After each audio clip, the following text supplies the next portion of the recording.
बोलो गणेश भगवान की जय। ओम वक्रतुंड महाकाय सूर्यकोटि संप्रभा निर्विघ्नं कुरु मे देव सर्वकार्येषु सर्वदा। भगवान गणेश की कृपा से हम सब लोग यहाँ पे एकत्र होते हैं, विराजमान होते हैं और प्रभु तो हर वक्त विराजमान हैं। उनसे यही हमारी विनती है कि प्रभु हम तो किसी लायक भी नहीं हैं कि आपका गुणगान गा पाएँ, पर प्रभु आपका आशीर्वाद, आपकी कृपा के सहारे दो शब्द कह लेते हैं। तो आपको दुर्वा बहुत पसंद है प्रभु, और हम संसारिक लोग, क्योंकि आपको ध्यान रख करके किया है कि संसार में किसी के पास कुछ हो या ना हो, कोई धन धान्य से पूर्ण हो या ना हो, अमीर गरीब ऊंचा नीचा सभी आपके दरबार में हाजिरी लगा सकते हैं केवल दुर्वा लेकर के। तो दुर्वा की महिमा को आपने कितना सुसज्जित रखा है और उसको मान दिया है प्रभु, ये तो आप ही जान सकते हैं। हम तो केवल आपके बताए हुए मार्ग का गुणगान कर सकते हैं। हे दयालु देव, इसी तरह से एक राजा की कहानी है, वो आपके चरणों में अर्पित है।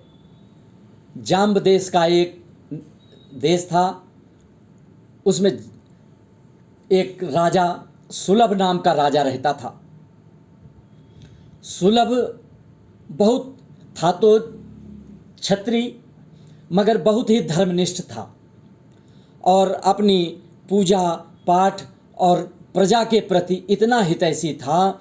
और उसकी पत्नी सुमुद्रा भी उसी की राह पे चलती थी और वो इतनी सुशील सज्जन थी कि अपने पति के बताए हुए मार्ग पर और बढ़ कर के कि हमारे पति जो हैं, इतना ही नहीं और बढ़ कर के उनके मार्ग को और सहयोग प्रदान करती थी, जिससे कहीं भी रुकावट ना आने पाए। पत्नी का यही धर्म भी होता है कि पति के मार्ग में रुकावट ना डालें।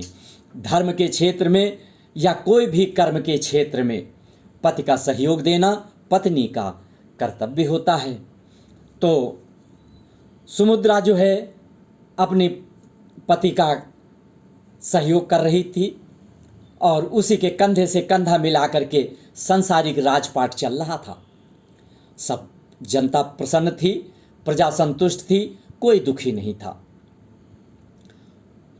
एक दिन दोनों प्राणी स्नान करने के बाद में ऐसे ही भगवान गणेश के सम्मुख बैठे और भगवत चर्चा कर रहे थे। भगवान आपकी ही बात चल रही थी, आपके ही जो आप लीला करते हैं उसी का हम लोग गुणगान कर रहे थे।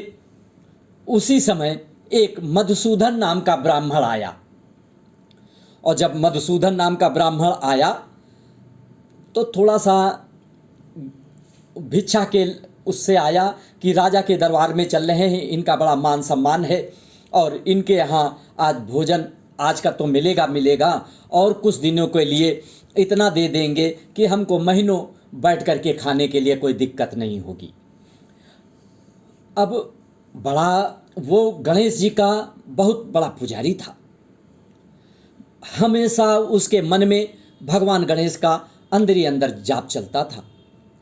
मगर उसके वस्त्र, क्योंकि निर्धन था, केवल उसके पास धन के नाम पे भगवान का ही नाम था, मैले कुचैले वस्त्र थे। और सुलभ उसको बड़े प्रेम आदर के साथ में प्रणाम किया है, प्रणाम करके आओ भगत किया है, आसन दिया है कि आप बैठिए। मगर विधि का विधान, आपकी लीला कौन जान सकता है। उसी समय सुलभ को अकस्मात हंसी आ गई। ये हो सकता है कि ब्राह्मण पे ना ही हो, मगर किसी न किसी कारण वो जो है सुलभ राजा को हंसी आ गई।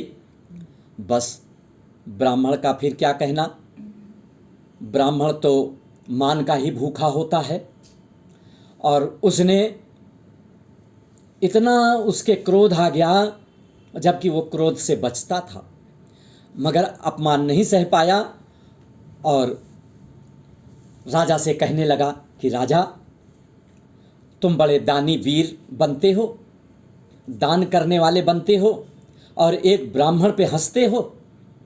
कैसा दान तुम करते हो? जो तुम्हारे दरवाजे पे एक ब्राह्मण आया उस पे तुम हंस रहे हो।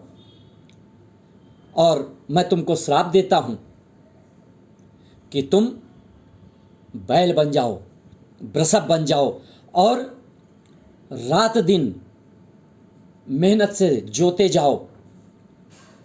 तब उसकी पत्नी सुमुद्रा ने सुना कि अरे, ये ब्राह्मण ने क्या श्राप दे दिया, और मूर्छित हो गई।